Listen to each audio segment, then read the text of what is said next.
Idah that you mentioned, a lot of comments on him. John saying here that Idah's paid back $2.5 million of his transfer fee right away. That, as you say, Keith, see when he turned and I thought, oh, he's missed. That was a real sliding doors moment for him, because if that doesn't come off the defender and go in, it's another, big moment for him that's kind of gone awry. And do you know, the hope has to be, because I've been saying about him for a while. I think he's streaky. I think that we're just waiting for one to go in off his backside or whatever, maybe get his confidence up. Not, but with that one, I think it's sheer relief. Aye.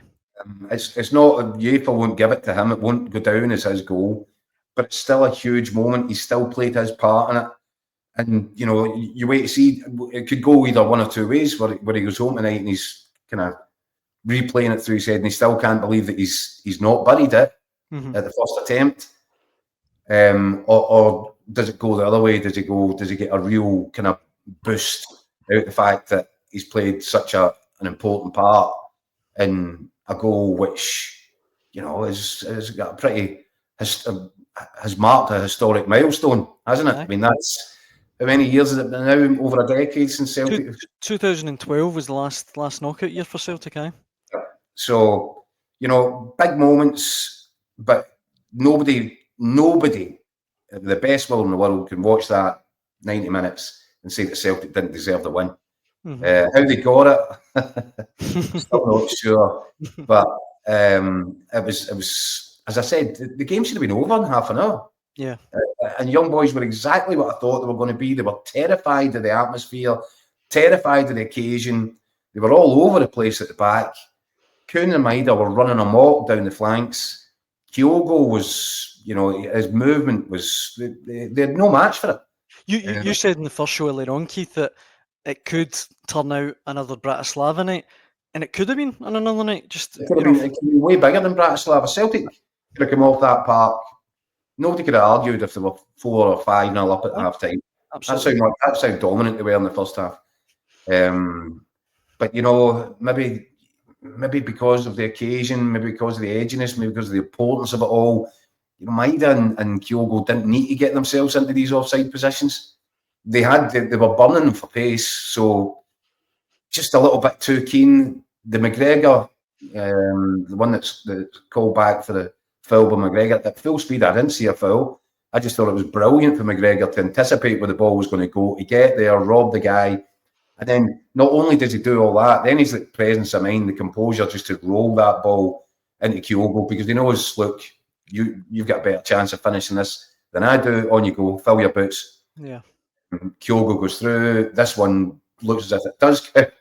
And then you see the slow motion replay. And again, as I said, to be fair to the officials, I don't think they get very much wrong. And all these big calls were correct, as hard as it was for Celtic to stomach at that point in the game. Yeah. Well, again, tons of comments coming in. Thanks so much. Get involved in the conversation if you want. D-Mans raises a good point. Amazing about Celtic. About time Celtic got the run of the ball in Europe. It's a free hit at Aston Villa. A couple of months for Celtic coming up. And William, who's full of great comments tonight, he says, too much to ask for a win at Villa and a place in the top 8. I mean, that would be pretty remarkable. Do you know, I haven't even had time to work it all out. Me neither. And I haven't looked at the other results, so I'm not exactly sure how it's all set up for that final night.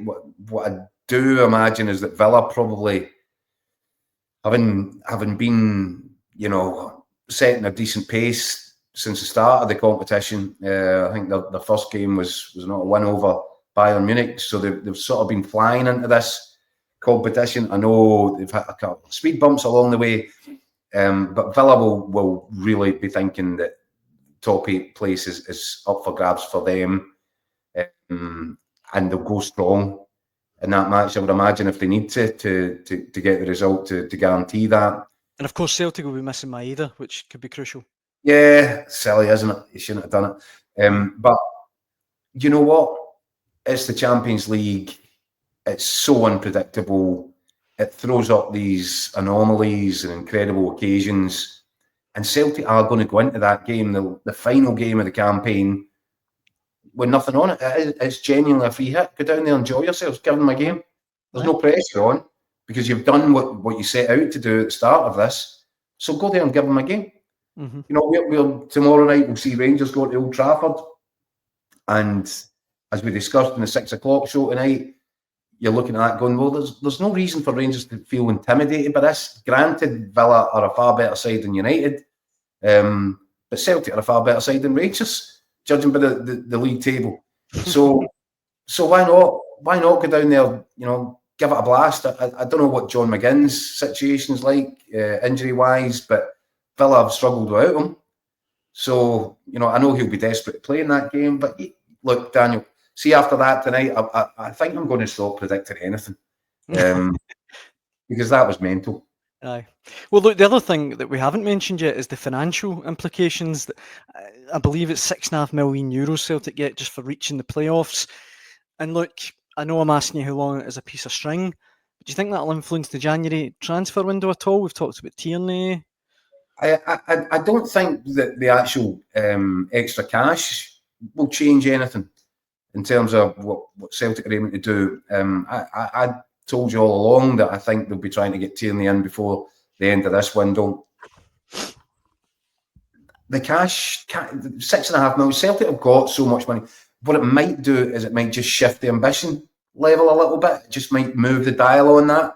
The Celtic look at this and say, do you know what? Maybe there's a player out there that they're looking at for £10 million, and maybe Brendan Rodgers can now persuade them, look, if you give me this player, then it might just make a difference going into these knockout phases.